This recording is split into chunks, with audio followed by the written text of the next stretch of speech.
Bukankah ceritanya berubah terlalu drastis? Sesaat kemudian, Adira memperlihatkan foto terbaru Alexa, yang jelas-jelas sedang hamil, di layar. Dalam sekejap, para reporter tidak bisa mengendalikan diri saat mereka berdiri, dan dengan panik memotret foto di layar. Menurutku Nona Darby pasti bukan manusia. Demi sebuah penghargaan, dia tidak hanya menggunakan tindakan ekstrim, dia juga memperlakukan seorang wanita hamil dengan cara yang begitu kejam.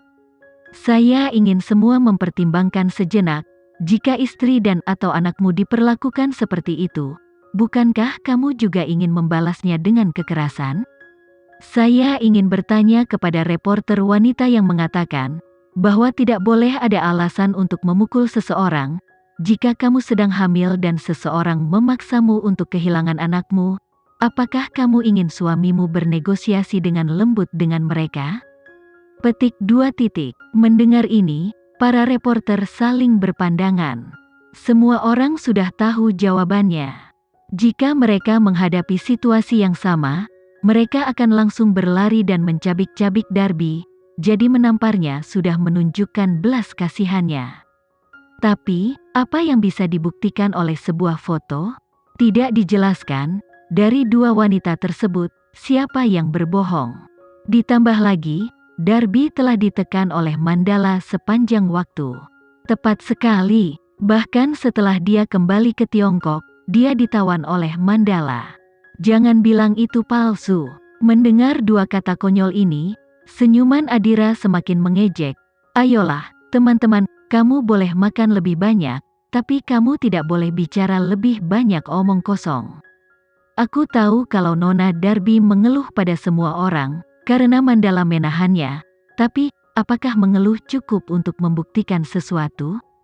Saya juga berdiri di sini mengeluh kepadamu bahwa Mandala telah dianiaya. Tapi, Darby bilang ada dua pria yang menjaga pintu kamar hotelnya. Menurutku, Nona Darby tidak hanya punya masalah dengan karakternya, dia mungkin juga mengalami delusi.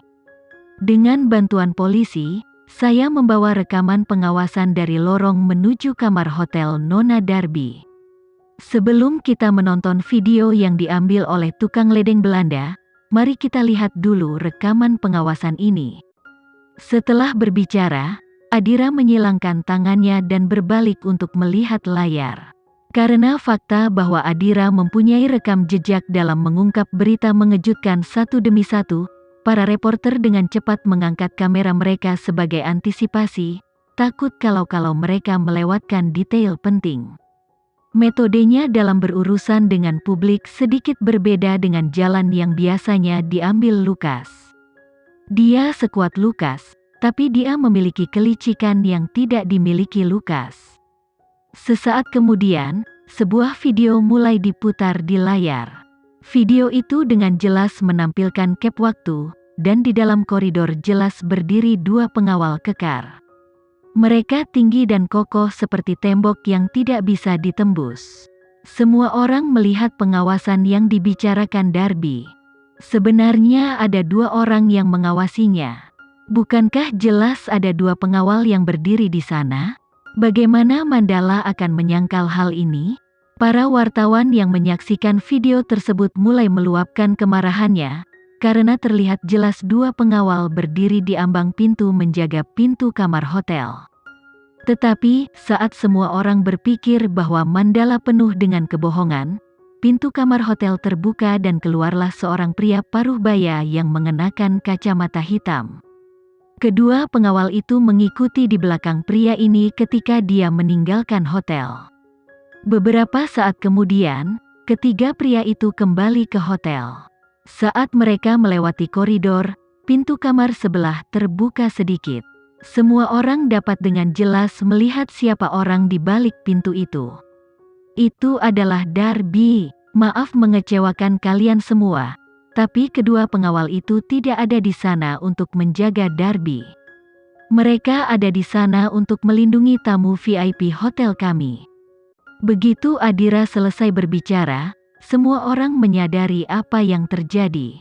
Darby mengira dia sedang ditawan, padahal sebenarnya tidak. Tapi, Kenapa tidak ada yang curiga kalau Mandala telah merusak rekaman itu?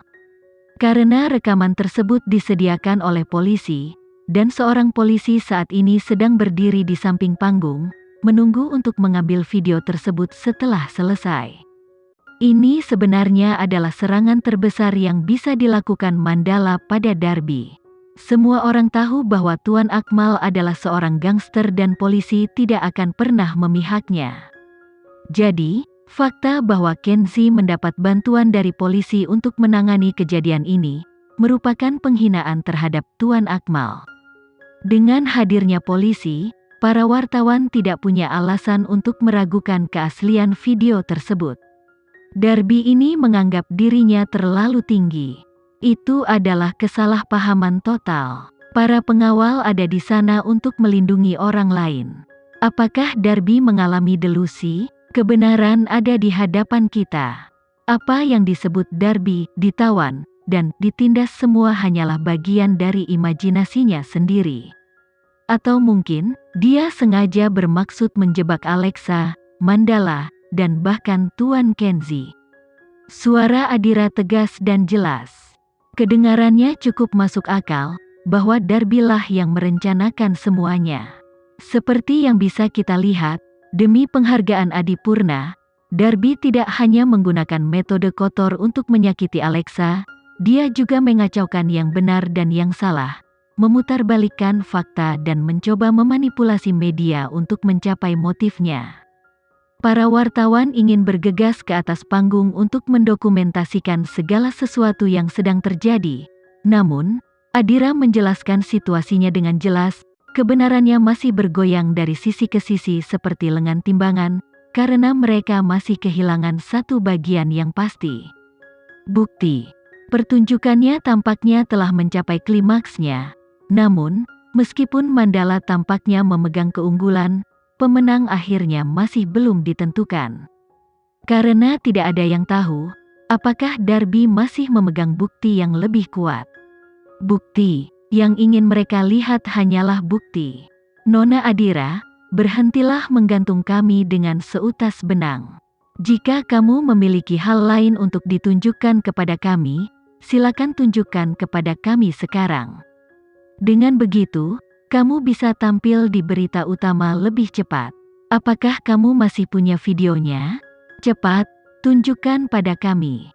Para wartawan penuh antisipasi. Adira sengaja tetap diam dan tidak langsung menanggapinya. Karena bintang pertunjukannya belum tiba. Adira merencanakan segala sesuatunya berjalan seperti ini karena, pertama, dia ingin membuat pertunjukan yang bagus, dan kedua, dia ingin menunggu protagonisnya muncul. Tentu saja, Darbi tidak akan pernah muncul. Tapi, Tuan Akmal bukanlah tipe orang yang tidak melakukan apa-apa. Meskipun dia tidak peduli kalau Darbi diperlakukan seperti ini, dia benci kalau Mandala menginjak-injaknya. Jadi, dia mengirim pengacaranya. Pengacara. Begitu keempat pengacara muda itu memasuki aula, semua orang menoleh untuk melihat mereka. Nona Adira, kami di sini atas nama Nona Darbi. Perkataanmu hari ini telah sangat merusak reputasi klien kami, jadi kami berhak memintamu segera mengakhiri konferensi pers ini. Apakah dia tidak tahu malu? 2 hari yang lalu, dia membuat orang lain dimarahi. Adira tertawa. Mengapa Nona Darbi tidak melapor ke polisi ketika dia disekap dan malah menyewa pengacara? Jika Nona Darbi ingin bertindak benar, dia boleh membawa polisi menemui kami. Para pengacara tidak bisa berkata-kata. Karena Nona Darbi menolak untuk hadir secara langsung, tidak apa-apa. Para pengacara ada di sini pada waktu yang tepat. Saya berharap seluruh bangsa dapat mengingat wajah para pengacara ini. Mulai sekarang, jika kamu mempunyai masalah hukum, jangan mencarinya. Nona Adira, saya dapat menuntutmu atas pencemaran nama baik. Ditambah lagi, tuanmu memang iblis. Nona Darbi percaya pada hukum dan tidak akan pernah membiarkan kejahatan merajalela. Kamu berbicara dengan penuh percaya diri.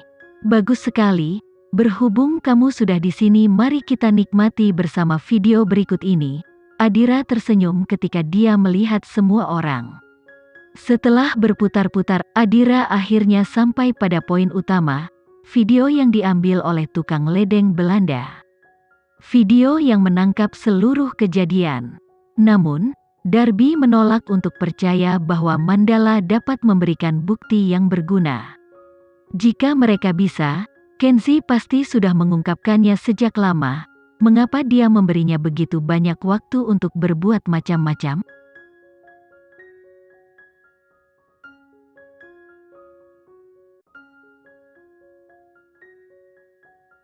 Sekian dulu ya video kali ini, kita lanjutkan lagi videonya di lain waktu. Oh iya, bagaimana menurut kalian? Semoga bisa sedikit menghibur kalian semua. Untuk teman-teman yang baru nonton, jangan lupa subscribe ya, hehehe. Dan kalau teman-teman ada yang ingin gabung langganan, bisa langsung gabung saja untuk dapat fitur yang menarik dan sedikit membantu Mimin. Terima kasih banyak sudah menonton, sampai jumpa lagi, bye.